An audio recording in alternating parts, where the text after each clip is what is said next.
네, 앞서 보신 것처럼 학생이 줄어 사라질 위기에 있는 학교와 또 쏠림 현상으로 학급이 부족한 학교가 공존하고 있는데요.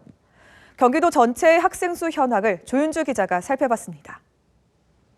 저출산으로 인한 학생 수 부족, 고민거리가 되고 있는데요. 학생 수 감소로 통폐합 위기에 놓인 학교가 있는가 하면 과밀학급으로 어려움을 겪는 학교도 있습니다. 경기도는 어떨까요? 최근 3년간 도내 학생 수 증감 현황을 살펴봤더니 전체 학생 수는 5만 명 넘게 줄어든 것으로 나타났습니다. 지난해 4월 기준 도내 학생 수는 165만 1,636명인데요. 전년도인 2019년에 비해 19,048명 감소했습니다. 2018년에 비해서는 5만 1,092명이나 줄어든 수치입니다. 지역별로 살펴볼까요? 지역별로는 안산과 안양, 광명, 군포, 수원 등의 전체 학생 수가 눈에 띄게 줄었습니다. 안산이 1년 새 8만 2천여 명에서 7만 8천여 명으로 전체의 5.12%인 4,235명이나 줄었습니다. 광명은 3만 9,772명에서 5.3%가 감소한 3만 7,641명입니다. 안양 역시 6만 8천여 명에서 2,724명 줄어든 6만 5,422명입니다. 세계 지자체만 봐도 1년 새 학생 수는 평균 5%나 줄어든 셈입니다. 특히 출산율 저하에 따른 초등학생의 학생 수 감소율이 높은 편인데요. 안산의 경우 1년 사이 전체 초등학생 수가 4.96% 줄었고 광명은 5.9%나 감소했습니다. 안양의 경우도 3.97%라는 적지 않은 감소율을 보였습니다.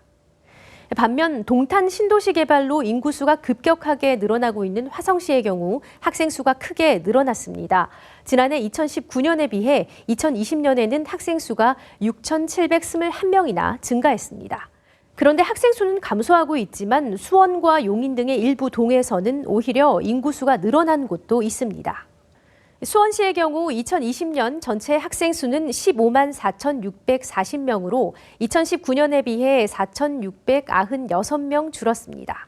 하지만 최근까지 입주가 계속되고 있는 광교 신도시의 경우 지난 2016년 1월과 2021년 1월 통계를 보면 5년 새 12,575명이나 늘었습니다.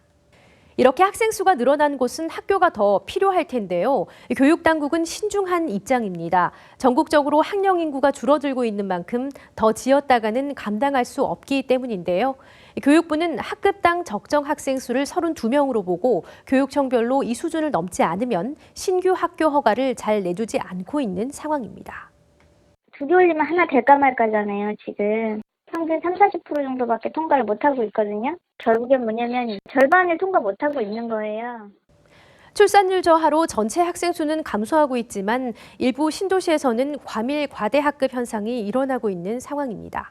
지역별 실정에 맞는 대안 마련이 필요해 보입니다. BTV 뉴스 조윤주입니다.